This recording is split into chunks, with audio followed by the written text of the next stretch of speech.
మధ్యతరగతికి బంగారం దూరమై చాన్నాళ్లైంది. చేతిలో ₹1,00,000 బంగారం కొనలేని పరిస్థితి. ఊపు మీద బంగారం తన దూకుడును మరింత కొనసాగిస్తోంది. ట్రంప్ దెబ్బతో రోజు రోజుకు పరిస్థితులు దిగజారుతూ ఉండటంతో బంగారం కాలరెగరేస్తోంది. అంతర్జాతీయ అనిశ్చితి పరిస్థితులతో బంగారం రేటు మరింత పెరిగే అవకాశాలు ఉన్నాయని చెబుతున్నారు. అమెరికా జాబ్ డేటా భయాలతో పాటు మరోసారి ఫెడ్ వడ్డీ రేట్లు తగ్గిస్తుందన్న అంచనాలతో గోల్డ్ ఫ్యూచర్ బ్రైట్ గా కనిపిస్తోంది. డాలర్ వీక్నెస్ కూడా దీనికి కలిసి వచ్చింది. అయితే ఇప్పుడు ఈ బంగారం ముసుగులో వెండి కూడా పరుగులు పెడుతోంది. ఈ మధ్య కాలంలో వెండి ధరలకు కూడా రెక్కలు వచ్చాయి. ఒకప్పుడు మధ్యతరగతి జనానికి అందుబాటులో ఉన్న వెండి ఇప్పుడు రోజు రోజుకి అందకుండా పోతోంది.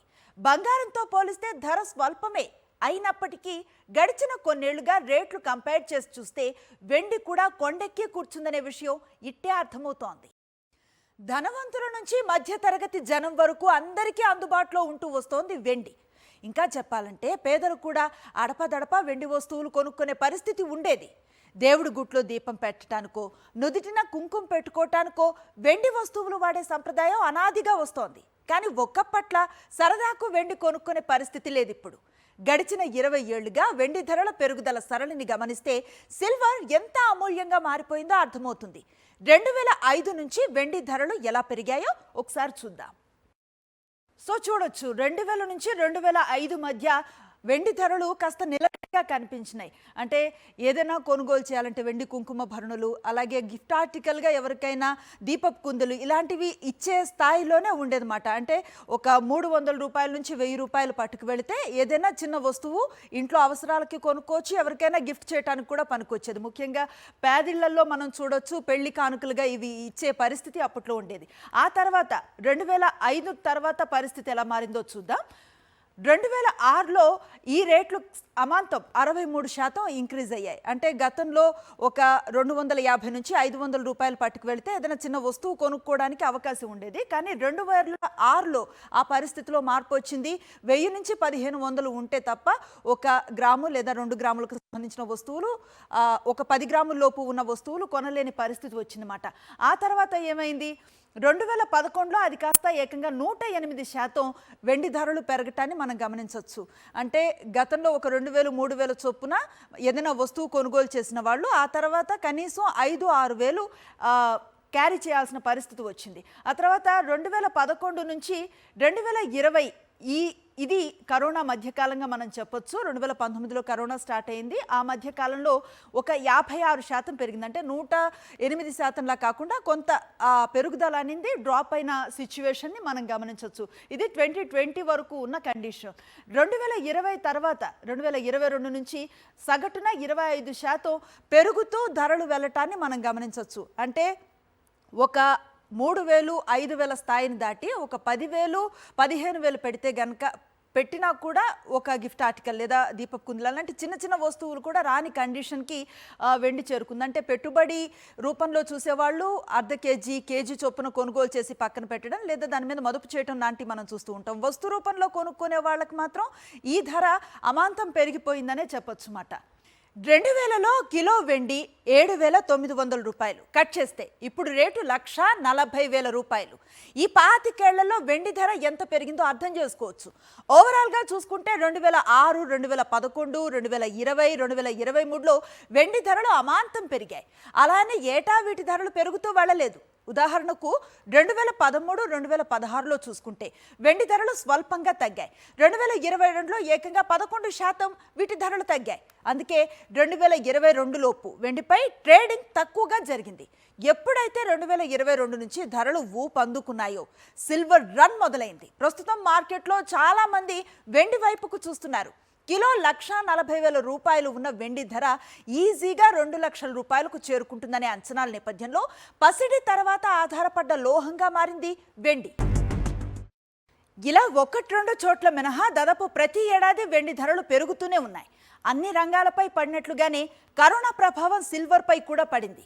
కరోనా టైంలో ప్రపంచ దేశాల్లో ఆర్థిక రంగం, వాణిజ్యం పడిపోవడంతో అంతా బంగారం, వెండి వెంట పడ్డారు. ఫలితంగా కరోనా తర్వాత వెండి పరుగులు పెట్టింది. 2022లో కొన్ని నెలల్ని మినహాయిస్తే వెండి ధరల్లో గణనీయంగా పెరుగుదల కనిపించింది. అలా గడిచిన ఈ 5 ఏళ్లలో బంగారం కంటే ఫాస్ట్గా వెండి ధరలు పెరిగాయి. ఇంకా సింపుల్గా చెప్పాలంటే ఈ 5 ఏళ్లలో కిలో వెండి రేటు 76,000 రూపాయలకు పైగా పెరిగింది. ఒకసారి ఆ డేటా చూసే ప్రయత్నం చేద్దాం. సో చూడొచ్చు, 2020లో 63,435 రూపాయలుగా ఉన్న వెండి 2020 ఏడాది వచ్చేసరికి 62,572 రూపాయలకు చేరుకుంది. అంటే కొంత తగ్గిన విషయాన్ని మనం గమనించవచ్చు. అలాగే 2022 వచ్చేసరికి 55,100 రూపాయలు పలికింది. అంటే కొంత కొనుగోలు చేయడానికి అవకాశం ఉన్న వాతావరణం కనిపించింది, కొంతవరకు తగ్గిన పరిస్థితిని మనం చూడొచ్చు. ఇక 2023 వచ్చేసరికి 78,600 రూపాయలు అయిపోయింది. అంటే అమాంతం 62 నుంచి 55కి తగ్గిన వెండి ఏదైతే ఉందో 2023 వచ్చేసరికి డబుల్ రేట్ అయ్యింది, 78,600 వరకు వెళ్ళింది. ఇక 2024లో 95,700 రూపాయలు పలికింది. 78 దగ్గర నుంచి 95కి చేరుకోవటాన్ని మనం గమనించవచ్చు. ఇక 2025 పీక్లో ఉన్న కండిషన్ని మనం చూస్తున్నాం. 1,40,000 అక్షరాల 1,40,000 పలుకుతోంది కిలో వెండి ధర. ఇక ఈ ఏడాది విషయానికి వస్తే వెండి ధర 1,00,000 రూపాయల మార్క్ దాటిన ఘనతను 2025 సొంతం చేసుకుంది. సగటున 21% వృద్ధితో వెండి పరుగులు పెడుతోంది. జనవరిలో 95,000 మార్క్ వద్ద మొదలైన వెండి ఈ నెల ఏకంగా 1,40,000 మార్క్ను అందుకుంది. వెండి ధరలు ఏ నెలలో ఎలా పెరిగాయో ఓసారి చూద్దాం. జనవరిలో మనం చూడొచ్చు 90,000 మార్కుకి చేరుకుంది వెండి. కేజీ వెండి జనవరిలో 90,000 మార్కులో ఉంది.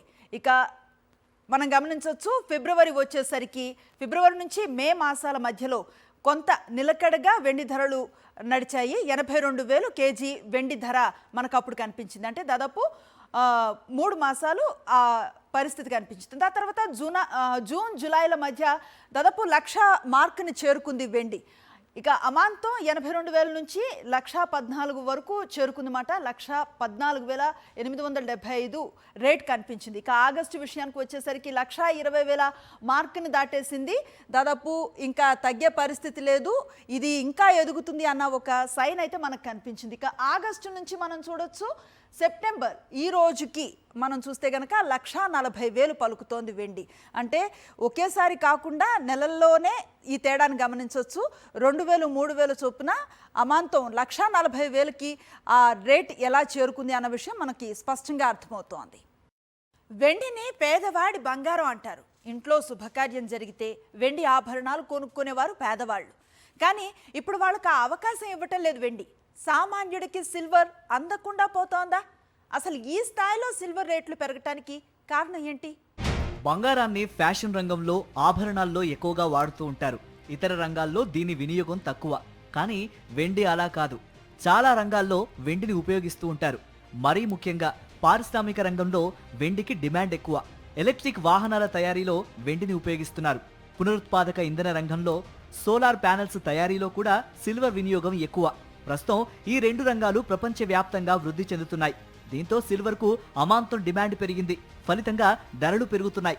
సిల్వర్ జ్యువెలరీ కొనే persons high range VIP customers ఉన్నారు, మిడిల్ రేంజ్ కస్టమర్స్ ఉన్నాడు మేడం. ఎలాగంటే విఐపి కస్టమర్స్ ఎలా యూజ్ చేస్తారు అంటే యూజ్ అండ్ త్రో లాగా వాళ్ళు పెద్ద పెద్ద చౌకర్స్, హెవీ ఆరము అలాగా తీసుకొని 1-2 టైం యూజ్ చేసి మళ్ళీ ఎక్స్చేంజ్ చేసి మళ్ళీ వేరే గోల్డ్ కొంటారు. ఇంకా మధ్యతరగతి కుటుంబాలు ఎలాగంటే 100% కొంటారు, కొంచెం జాగ్రత్త పెట్టుకుంటారు, అంతే తేడా. అటు సేల్ వాళ్ళ సైడ్ ఉంది, ఇటు సైడ్ వీళ్ళ సైడ్ కూడా ఉంది. సేల్లో ఎలాంటి ఇబ్బంది లేదు.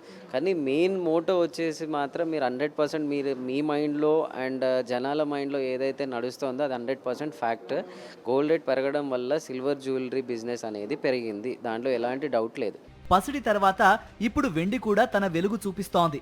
కొన్ని నెలలుగా వెండి ధరలు జీవితకాల గరిష్టాలను తాకుతూ సామాన్య పెట్టుబడిదారుల దృష్టిని ఆకర్షిస్తోంది. దీనికి పలు కారణాలు ఉన్నాయంటున్నారు నిపుణులు.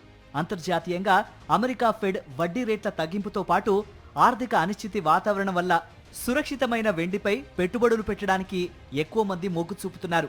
మరీ ముఖ్యంగా ఆసియా, ఉత్తర అమెరికాలోని పెట్టుబడిదారులు వెండి నాణేలు, వెండి కడ్డీలు, సిల్వర్ ఈటీఎఫ్లలో పెట్టుబడులను పెంచడంతో వెండికి రెక్కలొచ్చాయి. గోల్డ్ లాగానే సిల్వర్ కూడా చాలా హైక్ అయిపోతూ ఉంది. సో బికాస్ ఆఫ్ ఏంది అని అంటే మనకి ఇప్పుడు ఏదైనా కూడా సిల్వర్ యూజింగ్ ఎక్కువ అవుతుంది అని అంటే ఇప్పుడు మనం రాకెట్స్లో కానీ ఇంకా మిగతా ఏదైనా ఇండస్ట్రీలో కానీ ఎక్కువ సిల్వర్ యూజ్ చేస్తున్నారు. సో ఆ యూజెస్లో కానీ ప్లస్ ఏంటి అని అంటే ఇది కూడా వన్ ఆఫ్ ది ఇన్వెస్ట్మెంట్ పార్ట్గా కూడా మన కస్టమర్లు అందరూ లైక్ చేసేస్తూ ఇన్వెస్ట్మెంట్ చేస్తూ ఉన్నారు. అయితే ఈ డిమాండ్కు తగ్గట్టు సప్లై లేదు. ఇతర ఖనిజాలతో పాటు బై ప్రొడక్ట్గా మాత్రమే వెండి లభిస్తోంది. గ్లోబల్ మైనింగ్ అవుట్పుట్ తక్కువగా ఉంది. ఇంకా సింపుల్గా చెప్పాలంటే వెలికితీతలో వెండి లభ్యత తగ్గిపోతుందన్నమాట. మరోవైపు రూపాయి బలహీనత కారణంగా అంతర్జాతీయ ధరలు స్థిరంగా ఉన్నప్పటికీ భారత్లో వెండి ఖరీదైపోతోంది. ఈ గోల్డ్ రేట్ పెరగడం వల్ల ఏంటనంటే ఇప్పుడు అకేషన్లో హారము, వడ్డానము, నెక్లెస్, బుట్టాలు అవన్నీ పెట్టాలి అనుకుంటారు పెళ్ళిలో. సో జనరల్గా ఏం జరుగుతుందనంటే ఫ్రంట్ ఇప్పుడు వడ్డానం కొనే కస్టమర్ అరౌండ్ ఒక 5 years to 6 years నుంచి వెనకాల బెల్ట్ తయారు చేయించుకోవట్లేదండి. అది సిల్వర్ జ్యువెలరీలోకి వెళ్ళిపోతున్నారు. లైక్ అంటే 25,000 to 30,000లో వెనకాల బెల్ట్ వచ్చేస్తుంది, ఫ్రంట్ మోపు వచ్చేసి గోల్డ్లో పెట్టుకుంటున్నారు. Kind of this thing only. And హారము, నెక్లెస్ కొనే వాళ్ళకి బడ్జెట్ ఎక్కువ అయిపోయినప్పుడు వాళ్ళు సిల్వర్ జ్యువెలరీలో ఎక్కువ ఇన్వెస్ట్ చేస్తున్నారు. కరెక్ట్, మీరు చెప్పింది ఎగ్జాక్ట్ కరెక్ట్. ఎక్కువ మొత్తంలో వాళ్ళు కొనుక్కోలేని వాళ్ళు సిల్వర్ జ్యువెలరీ వైపు ఎక్కువ పర్చేస్ చేస్తున్నారు. అలాగే యువతలో పెరుగుతున్న పెట్టుబడి ఆసక్తి, సిల్వర్ ఈటీఎఫ్లలో పెట్టుబడుల వృద్ధి కూడా డిమాండ్ను పెంచుతున్నాయి. 2024 నుంచి 2025 మధ్యలో ఈటీఎఫ్ల ఆస్తుల విలువ సుమారు రెట్టింపు కావడం ఇందుకు నిదర్శనం. గోల్డ్ సిల్వర్ రేషియో కూడా వెండి వైపు పెట్టుబడిదారుల్ని మళ్లించేలా చేస్తోంది. సిల్వర్తో పోలిస్తే గోల్డ్ రేషియో రోజుకి పెరగడంతో ట్రేడర్లు వెండిని తక్కువ విలువైందిగా భావిస్తూ దానిపైనే దృష్టి పెడుతున్నారు. అంటే మార్కెట్లో తక్కువ పెట్టుబడికి ఎక్కువ లాభం అన్నమాట. మోస్ట్ ఆఫ్ ది మ్యారేజెస్లో కానీ అకేషన్స్లో కానీ చిన్న కిట్ పార్టీలో కానీ మీరు చూసినట్లయితే ఎక్కువ సిల్వర్ యూజెస్ అనేది ఎక్కువ జరుగుతూ ఉంది. మనకు లాస్ట్ ఇయర్ నుండి బిఫోర్ 2 years నుండి ఈ ఇయర్ లాస్ట్ ఇయర్ కంపేర్ చేస్తే సేల్ మాత్రం చాలా ఇంక్రీజ్గా ఉంది. సో వై బికాస్ ఏంటి అని అంటే సిల్వర్ ఒక సిల్వర్ లాగానే లేదు.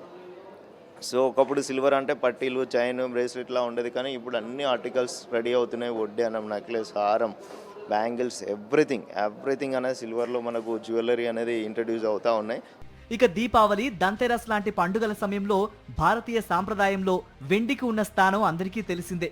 ప్రతి భారతీయుడి ఇంట్లో కామన్ గా కనిపించే లోహం వెండి.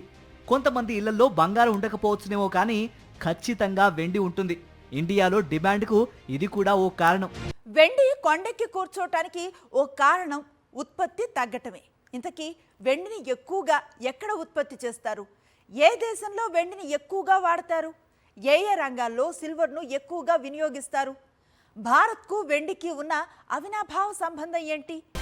భూమిలో వెండి నేరుగా దొరకదు. ఇదొక బై ప్రొడక్ట్. బంగారం, జింక్, కాపర్ మైనింగ్లో భాగంగానే వెండి ఉత్పత్తి జరుగుతుంది. ప్రపంచవ్యాప్తంగా వెండిని అత్యధికంగా ఉత్పత్తి చేసే దేశం మెక్సికో. ఏడాదికి సగటున 6,000 టన్నుల వెండిని ఉత్పత్తి చేస్తుంది ఈ దేశం. మెక్సికో తర్వాత స్థానంలో చైనా ఉంది. ఈ దేశం ఏడాదికి 3,400 టన్నుల వెండిని ఉత్పత్తి చేస్తుంది. మూడో స్థానంలో 3,100 టన్నుల ఉత్పత్తితో పెరు నిలిచింది. వెండిని అత్యధికంగా ఉత్పత్తి చేసే దేశాల్లో చిలీ, ఆస్ట్రేలియా, రష్యా కూడా ఉన్నాయి. ఇలా ఉత్పత్తి అయిన వెండిని ఎక్కువగా దిగుమతి చేసుకుంటున్న దేశం భారత్. అంటే ఇండస్ట్రియల్ డిమాండ్ అవ్వచ్చు, ఇంటర్నేషనల్గా ఉన్న ఆర్థిక ఒడిదుడుకులు అవ్వచ్చు, ఏదైనా కావచ్చు, వెండి భారీగా పెరిగింది. ఈ పెరుగుదల కారణంగా చాలామంది ఏంటంటే ఇప్పుడు వెండి వైపు చూస్తున్నారు. ఎందుకంటే బంగారం ధర ఎలాగైనా అందుబాటులో లేదు. ఎందుకంటే అది 10 గ్రాములు వచ్చి ₹1,00,000 అయిపోయింది. సో అందరూ ఇప్పుడు వెండి వైపు చూస్తున్నారు. ముఖ్యంగా ఏంటంటే ప్యూర్ సిల్వర్ కోసం చాలామంది ఇన్వెస్ట్ చేయడానికి రెడీగా ఉన్నారు. ఎందుకంటే ఇన్ ఫ్యూచర్ వెండి దగ్గర 4 లక్షల వరకు వెళ్ళవచ్చు అనేది ఒక అంచనా ఉంది, మార్కెట్ అంచనా ఉంది. కమింగ్ నెక్స్ట్ 2-3 yearsలో వెండి కేజీ మనకు దగ్గర 4 లక్షల దాకా వెళ్ళే అవకాశం ఉందని మార్కెట్లో ఒక అంచనా ఉంది. దాన్ని దృష్టిలో పెట్టుకుని చాలామంది వెండి వైపు ఇన్వెస్ట్ చేయడానికి చాలామంది ఇంట్రెస్ట్ చూపిస్తున్నారు. ఇండియాలో ఏటా 7,000 టన్నుల వెండిని వినియోగిస్తారు. దేశంలో ఉత్పత్తి అవుతున్న వెండి మాత్రం అటు ఇటుగా 1000 టన్నులు మాత్రమే. అందుకే వెండి కోసం ఎక్కువగా ఆస్ట్రేలియా, రష్యా, పెరు దేశాలపై ఆధారపడుతోంది భారత్. చైనా, మెక్సికోల్లో వెండి ఉత్పత్తి రికార్డు స్థాయిలో జరుగుతున్నప్పటికీ ఆ నిల్వలు ఆ దేశానికే సరిపోతున్నాయి. మిగిలిన నిల్వల్ని అమెరికా ఎగరేసుకుపోతోంది. Solar panels, electronics, battery vehicles, medicals, water ప్యూరిఫికేషన్స్లో వెండిని ఎక్కువగా ఉపయోగిస్తున్నారు. ప్రస్తుతం ఈ పరిశ్రమలన్నీ ఇండియాలో ఎక్కువగా ఉన్నాయి. దీంతో వెండి వినియోగం రోజుకి పెరిగిపోతోంది. ఇక చారిత్రకంగా కూడా భారతీయులకు వెండికి అభినాభావ సంబంధం ఉంది. పూజా సామాగ్రిలో ఎక్కువగా వెండినే ఉపయోగిస్తారు. వెండితో దేవతా ప్రతిమల్ని తయారు చేస్తారు. ఉత్సవాల్లో బంగారం కంటే ఎక్కువగా వెండినే ఉపయోగిస్తారు భారతీయులు. మళ్ళీ ముందు కొనలేము అనే ఫీలింగ్ చాలామందికి వచ్చింది. సో వాళ్ళు పూజా సామాగ్రి అవ్వచ్చు, తినే వాళ్ళ తినడానికి వెండి కంచాల తినాలని కోరుకున్న వాళ్ళు ఉంటారు. అలాంటి వాళ్ళు ఇంకా చాలామంది ఈ పూజా సామాగ్రి లేకపోతే హోమ్ ఇంట్లో కిచెన్కి సంబంధించి కావచ్చు, చాలామంది చాలా రకాల ఐటమ్స్ కొంటున్నారు. సో ఇప్పుడు అలాగే చూసుకుంటే వెండి ఆభరణాలు, ఇప్పుడు బంగారం ధర భారీగా పెరిగిన దాని మీద చాలామంది వెండి నగలు కడుగుతున్నారు. ఎందుకంటే వెండి ఇప్పుడు గోల్డ్ కోటెడ్ వెండి నగలు వస్తున్నాయి. సిల్వర్ జ్యువెలరీకి ఎక్కువ మంది కన్వర్ట్ అయ్యే ఛాన్సెస్ ఎక్కువ కనపడుతుంది. దేశంలో బంగారానికి ఎంత ప్రాముఖ్యం ఉందో వెండికి అంతకంటే ఎక్కువ ప్రాముఖ్యం ఉంది.